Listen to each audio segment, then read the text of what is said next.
Hi, Namaste. Jai Adi Shakti Mata Ki Jai. Today I'm going to read Book 7, Chapter 36, on the highest knowledge of Brahma.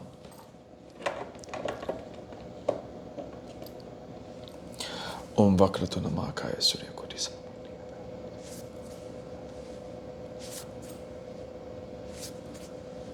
Om Guru Brahma Guru Vishnu Guru Guru Sakshat.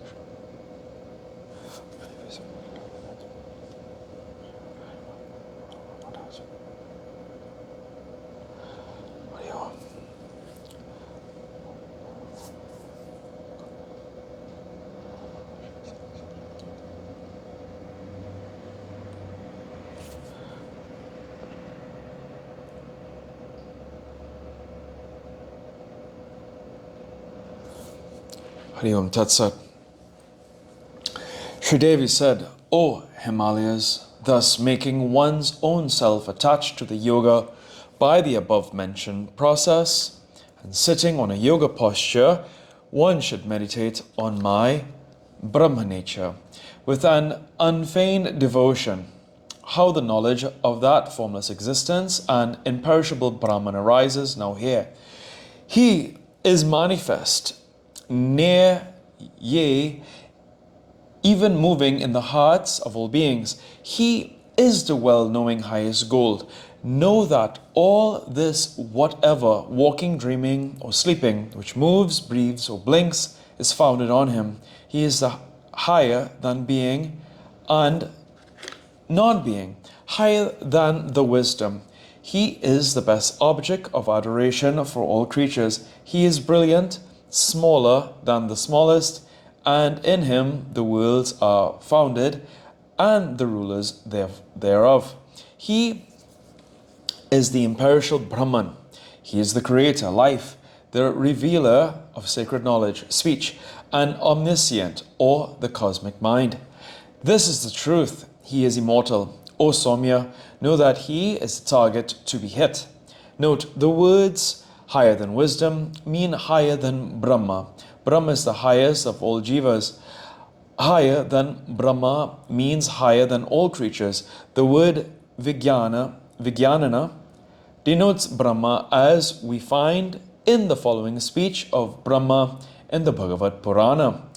I, the wisdom energy, Vijnana Shakti, was born from the navel of this being resting on the waters and possessed of the infinite powers. Vishnu called Prana because he is the leader of all Prana Nitri. He is called Vak because he is the teacher of all.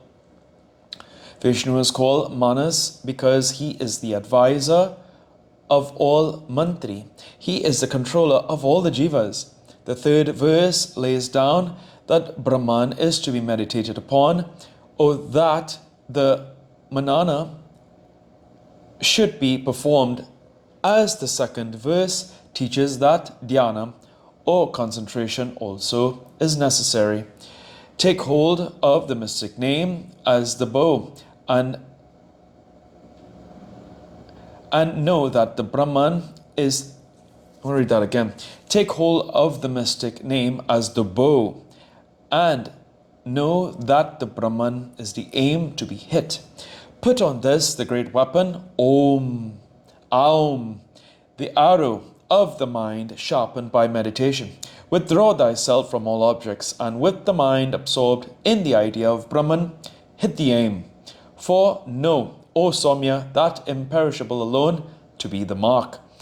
The great name, Aum, is the bow, the mind is the arrow, and the Brahman is said to be the mark. It is to be hit by a man whose thoughts are concentrated, for then he enters the target. Note, the Sravana, Manana, and Dhyana of Brahman have been taught. This is the method of Brahma Upasana. In him are woven the heavens and the interspaces, and mingle also with the senses. Know him to be the one support of all, the Atman. Leave off all other words, as well as the worship of other deities. This Atman is the refuge of the immortals. He is the bridge of the immortal. The words Amrita or immortal means Mukta Jivas in the Vedanta Sutra 1.3-2. It has been taught that the Lord is the refuge of the Muktas. So also that he is the highest goal of the Muktas. In him the life webs, nadis, are fastened as the spokes to the nave of a chariot. He is this Atman that pervades the heart and by his own free will manifest himself in diverse ways as Visva, Tejasa, etc. in walking, sleeping, etc. states, and also as one as Prajna. In the dreamless state, meditate on the Atman as Aum, full of all auspicious qualities, and who is the chief aim of the Vedas in order to acquire the knowledge of the Paramatman who is beyond the Prakriti and the Sri Tattva. Your welfare consists in such knowledge. Note, this shows that Brahman is the Antarayamin Purusa. He resides in the heart where all the 72,000 nadis meet as the spokes meet in the navel of the wheel. He moves within the organs not for his own pleasure, but to give life and energy to them all. The Aum, with all its attributes, must be constantly meditated upon. He manifests himself in manifold ways in the waking and dreaming stews as Visva and Tejasa, while he manifests as one in the state of Susupti or dreamless sleep as Prajna. He is beyond darkness. He has no mortal body. Meditate on such Vishnu in the heart in order to get Supreme Brahman with the help of the mantra Om. The result of such meditation is that there is the welfare of yours, all evils will cease, and you will get the bliss of the manifestation of the divinity, your real self within your heart. He who is all-wise and all-knowing, whose greatness is thus manifested in the worlds, is to be meditated upon as the Atman resides in the ether, in the fourth dimensional space, in the shining city of Brahman, the heart. He is the control of the mind and the guide of the senses and the body. He abides in the dense body, controlling the heart. He, the Atman, when manifesting himself as the blissful and immortal, is seen by the wise through the purity of the heart. The fetters of the jivas are cut asunder, the ties of linga, dehas, and prakriti are removed. The effects of all his works perish when he is seen who is supremely high, or when the supremely high looks at the jiva. Note, Vishnu is para rave because para or high beings like Rama, Brahmas, etc. are avara or inferior in his comparison. Note, this shows the result of divine wisdom in the last verse. The avidya covers both Isvara and Jiva. It prevents Isvara being seen by Jiva and Jiva seeing Isvara. It is a direct bondage of Jiva and a metaphorical fetter of Isvara. Avidya is the name given to Prakriti in her active state. When her three qualities, Sattva, Rajas and Tamas, are actively manifest, destruction of avidya means putting these gunas in their latent state. There is a great difference between the destruction of the avidya fetters as taught in this verse and the unloosening of them as previously described in this verse. Their avidya still remained, for it was merely a paroksa or intellectual apprehension of truth. Here, avidya itself is destroyed by aparoksa or intuitive knowledge of Brahman.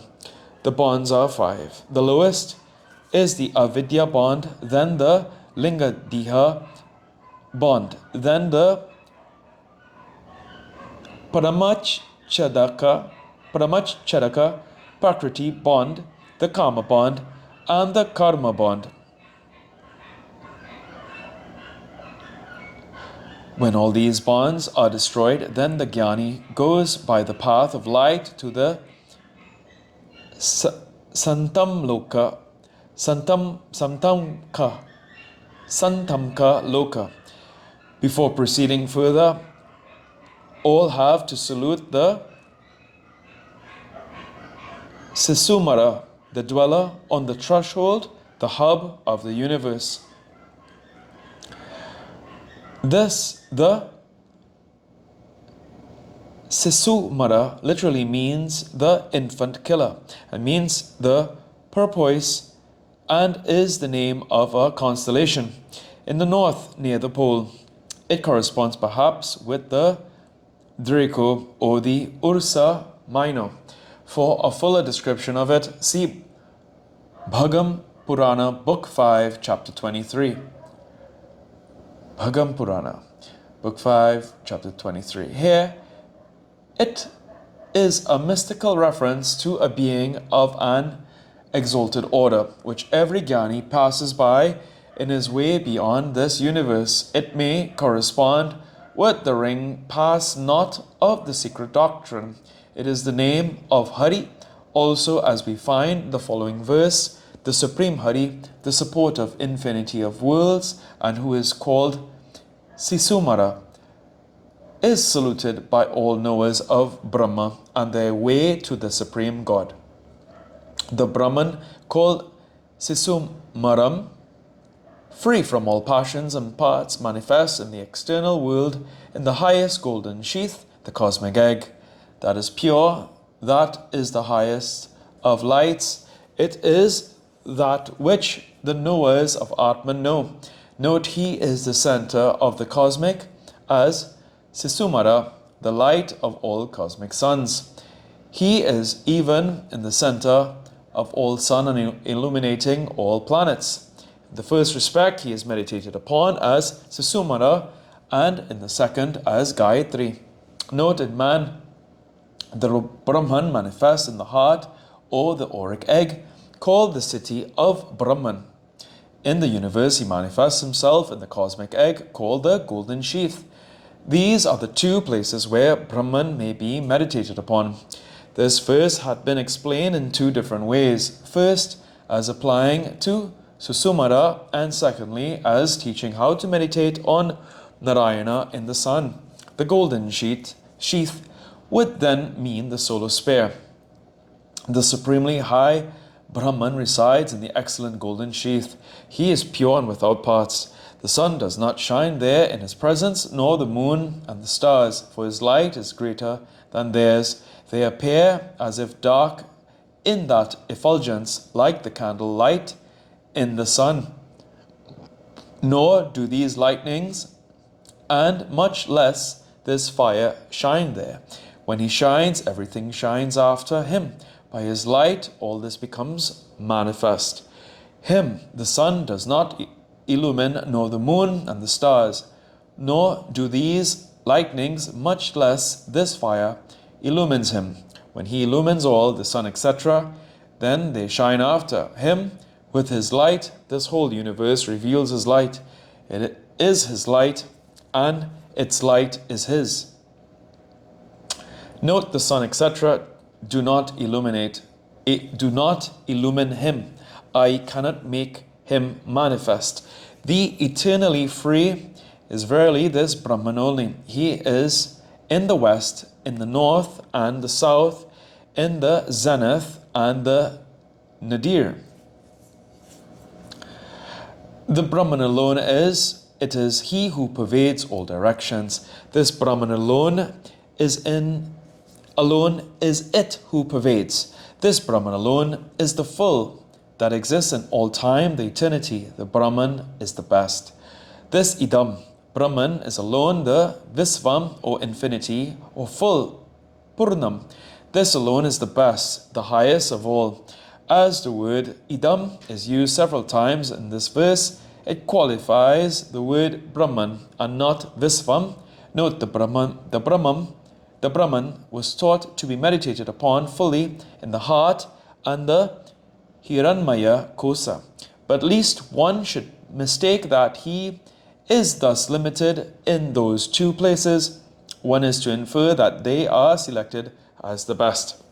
The man who realizes, thus is satisfied and has all that he wants to do and is considered as the best. He becomes Brahman and his self is pleased and he neither wants anything nor becomes sorry. O king, fear comes from the idea of a second where there is no second. Fear does not exist. No danger then arises from him to be separated from me. Nor I also get separated from him. O Himalayas, know that I am he and he is I. Know that I am seen there where my Jnani resides. Neither I dwell in any sacred place of pilgrimage, nor do I live in Kailasa, nor in Vaikunta, nor in any other place. I dwell in the heart lotus of my Jnani. The blessed man who worships once my Jnani gets koti times the fruit of worshipping me. His family is rendered pure and his mother becomes blessed. He whose heart is diluted in the all-pervading Brahma consciousness purifies this whole world. There is no doubt in this. O best of mountains, I have now told everything that you ask about Brahma Jnana. Nothing now remains to be further described. This Brahma Vidya, science of the knowledge of Brahma, is to be imparted to the eldest son who is devoted and of good character, and to him who is endowed with the good qualities and enumerated in the Sastras, and not to be given to any other person. He who is fully devoted to his Istadevata and who is equally devoted to his Guru, to him the high-minded persons should declare the Brahma Vidya. Verily, he is God himself who advises this Brahma Vidya. No one is able to repay the debts due to him. He who gives birth to a man in Brahma is no doubt superior to the ordinary father. For the birth that a father gives is destroyed, but the birth in Brahma that is given by the Guru is never destroyed. So the Shruti says, never do harm to the Guru who imparts the knowledge of Brahma. In all the Siddhantas, decided conclusions of the Sastras, it is stated that the Guru who imparts the knowledge of Brahman is the best and the most honorable. If Shiva becomes angry, the Guru can save. But when the Guru becomes angry, Sankara cannot save. So the Guru should be served with the utmost care. So the Guru must be served with all the cares that are possible by body, mind, and word. One should always please him, otherwise he becomes ungrateful and he is not saved. O best of mountains, it is very difficult to acquire Brahmajnana. Hear a story. A Muni named Dhadyam of Atharvana family went to Indra and prayed to him to give Brahmajnana. Indra said, I would give you Brahmajnana, but if you impart it to any other body, I would sever your head. Dadyarna agreed to this, and Indra gave him the Brahmajnana. After a few days, the two Asvins came to the Muni and prayed for Brahmavidya. The Muni said, if I give you the Brahmavidya, Indra will cut off my head. Hearing this, the two Asvins said, we will cut your head and keep it elsewhere, and we will attach the head of a horse to your body. Instruct us with the mouth of this horse, and when Indra will cut off this mouth, we will replace your former head. When they said so, the Muni gave them the Brahmavidya. Indra cut off his head by his thunderbolt. When the horse head of the Muni was cut off, the two physicians of the Devas replaced his original head. This is widely known in all the Vedas. O chief of mountains, he becomes blessed who gets this, the Brahmavidya. Here ends the 36th chapter of the 7th book on the highest knowledge of Brahma. in the Mahapuranam, Srimad Devi Bhagavatam of 18,000 verses by Maharishi Ved Vyasa. Om Jayanti Mangalakari Bhadrakali Kapanita Kakashma.